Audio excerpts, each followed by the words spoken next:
السلام عليكم ورحمة الله. ازيكم يا حبايب قلبي؟ عاملين ايه؟ يا رب تكونوا بخير وفي احسن صحة وفي احسن حال. اللهم صل وسلم وبارك على سيدنا محمد وعلى اله واصحابه اجمعين. النهاردة جاية لكم بفيديو جديد وفكرة جديدة هتنفعك ان شاء الله في مشروع ممكن تفتحيه من قلب بيتك، هيكسبك اضعاف اضعاف. يعني نسبة مكسبه 200%. وحتى لو مش هتعمليه مشروع لبيتك وليكي من البيت، لو هتعمليه لنفسك حاجة تستخدميها هتوفر معاكي كتير كتير. شايفين ما شاء الله، اللهم بارك. لو اول مره تشوفي قناتي، يا ريت تحطي لي لايك وتشتركي في القناه وتصلي على النبي في الكومنتات وتسيبي لي كومنت حلو كده زيك. بسم الله نبدا مع بعض. ده يا بنات كيس مركز للبريل او لصابون المواعين. الكيس ده عامل دلوقتي بعد زياده الاسعار عامل 45 جنيه. انا كنت الاول قبل زيادة الأسعار بجيبه ب35، وكان في ناس بتبيعه ب30. بس احنا مثلا يعني ممكن انتي 45، انا بصراحة ممكن اجيبه من ناس تانية ب40، بس اللي انا بجيب منه متعودة اجيب منه ملقتوش، جبت من حد تاني ادوني ب45. بس حتى هنعتبره بايه ب45 مش مشكلة. معايا هنا بقى فتحت الكيس، هو النوع ده اسمه اللؤلؤة كلين. الكيس بيبقى فيه كيسين، كيس بودر اللي هو لونه اخضر ده، وكيس عامل زي الفازلين كده يا بنات. المهم بقى اول حاجة انا بفتح الكيس اللي هو البودر ده. ده انا جايباه بريحة التفاح الاخضر، ريحته تحفة تحفة تحفة. وفي منه بالليمون الاخضر وفي منه بالليمون الاصفر وفي منه كمان بالفراولة.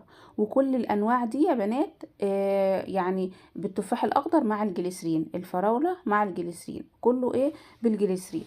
مبهدلش ايدي ومش بيبوظ الايدين، وافضل كتير كتير من لو انتي روحتي اشتريتي صابون مواعين من عند اللي هو بتاع الصابون والحاجات والكلور وكده، المنظفات. بيتعبلك ايدك وبيبهدلك ايدك. انا اول حاجة نزلت بالكيس اللي هو البودر، وبعد كده فتحت الكيس اللي هو عامل زي الفازلين ده. هو على فكرة يا بنات حتى وانتي بتعمليه هو آمن جدا على ايدك. يعني انتي ممكن من البيت تجيبي كمية كبيرة. وفي على فكرة ناس على الفيسبوك، الاول انا هقول لكم انا بجيب المعلقة دي مش بستخدمها في الطبخ وكده. اتقطعت مني فقلت ايه خلاص انا بعد كده هستخدمها اقلب بيها الصابون.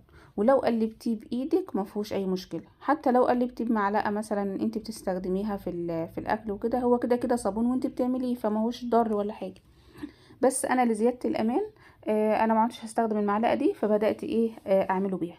وبرده السباتولا السيليكون دي يعني بتبقى سهله في التقليب.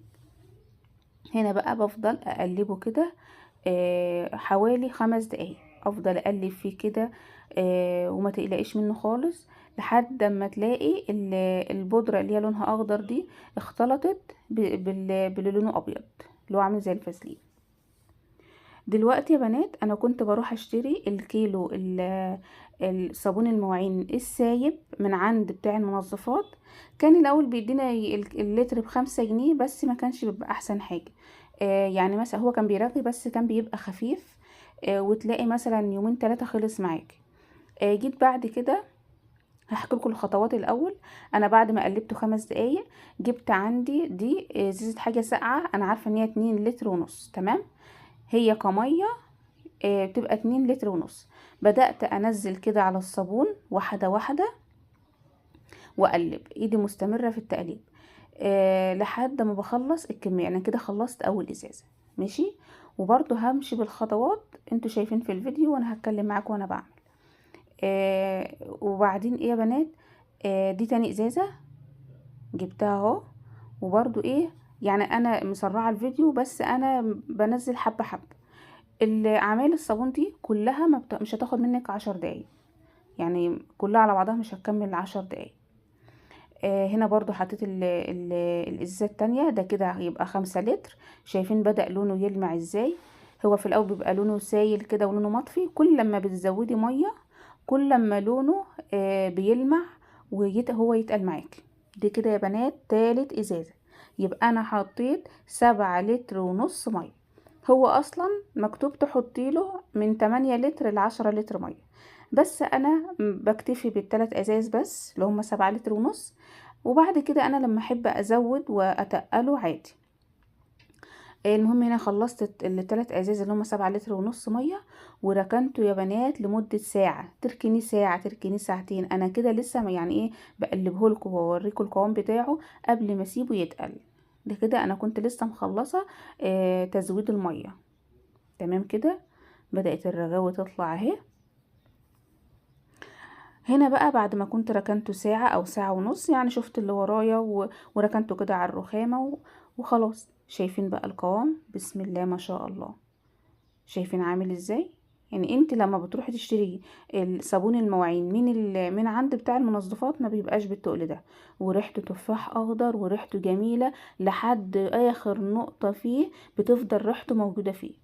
انا لما بجيب اللتر واحد من عند المنظفات واركنه يومين ثلاثه في ازازه مقفوله عليه، يعني مثلا انا ازازه البريل اللي محطاها على الحوض بتاخد حوالي 700 جرام، فبيتبقى شويه بعينهم بقى في ازازه واقفلها واركنها. اي على ما اجي استخدمهم بعد 4 ايام بلاقي ريحتهم غيرت كده وريحتهم مش عاجباني. هنا بقى بمسك بالكوبايه دي وادوب خالص كده وانزل الرغاوه اقلبها في بعضها لحد ما الاقي ايه قوامه زي ما انتم شايفين كله متجانس في بعضه، مفيش حته خفيفه وحته تقيله. جبت عندي الجيركن ده، كان جيركن فيبا اللي هي 4 لتر صابون. عبيتها دي كده اول واحدة. وبعد كده جبت الازازة اللي هي اتنين ونص لتر دي حاجة ساقعة، مع الصابون بتاخد 3 لتر يا بنات، لان طبعا الصابون اتقل. المهم يا بنات، جيت بعد كده بقى انا كنت بجيب لتر الصابون الاول ب5 جنيه اللي مش حلو، والكويس ب10 جنيه.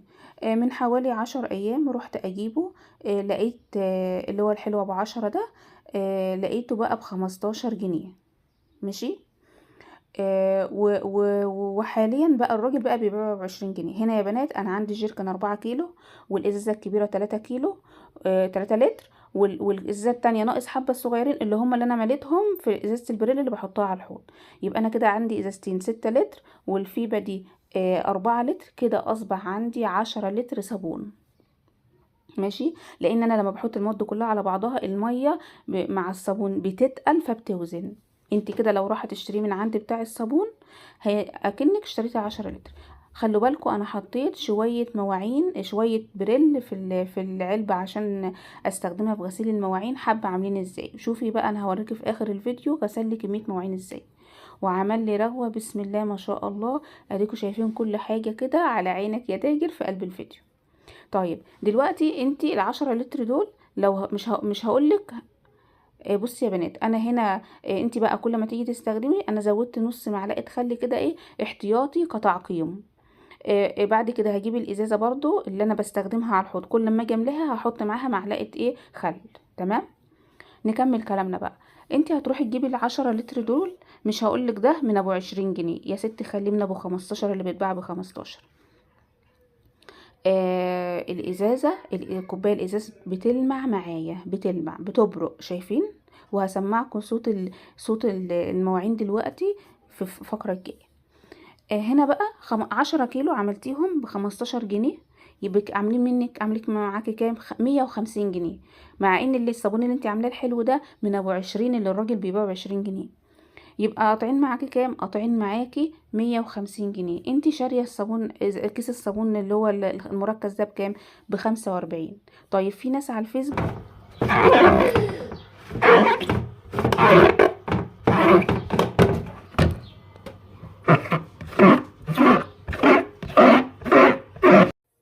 سامعين الصوت؟ اظن مفيش انضف من كده، انا مش هتكلم. طيب في ناس بقى على الفيسبوك زي ما قلت لكم بتبيع اصلا الصابون المركز ده، تبعت يعني بتتصلي بيهم ويبعتولك، وبيبقى ارخص طبعا من كده. طيب حاجة صرفت عليها 45 جنيه قولي، بعتيها ب150 جنيه، يبقى انت كده هتكسبي ولا مش هتكسبي؟ وحتى لو انت في بيتك، انا الصابون ده بيقعد معايا بال3 شهور، انت وفرتي كام؟ وفرتي اكتر من 100 جنيه. يبقى حاجه حلوه ولا لا؟ هنا انا بوريكم المواعين كلها اللي انا غسلتها، انا يعني بعلم لكم بايدي كده، كل ده انا غسلته، واللي من فوق والسكاكين وحاجه كده زي الفل. شايفين؟ اللهم بارك. ده بقى لو فكرت تعمليه مشروع من بيتك وتبيعي لجيرانك او مثلا لو في سوق جنبك ولا حاجه تروحي عامله كميات وقاعده جنب حد مثلا في السوق ولا كده، وتروحي جايه معبياه في ازايز ومتباع، او تقعدي بيه ابنك الصغير، بنتك الصغيره مثلا تحت العماره، حاجه فل. ومشروع سهل ومش هيكلفك حاجة ومش هياخد منك اصلا خطوات كتير. ربنا يحسن ما بين ايديك وايدينا يا رب، ويوسعها علينا وعليكم جميعا، ويصلح لكم حالكم، اللهم امين. صلوا على النبي يا بنات في الكومنتات، وما تنسيش اللايك الجميل بتاعك دعم لاختك. لو مش مشتركه في القناه يا ريت تشترك. شايفين يا بنات حبه الصابون اللي انا استخدمتهم قد ايه؟ يلا مع الف سلامه، واشوفكم في حفظ الله ورعايته.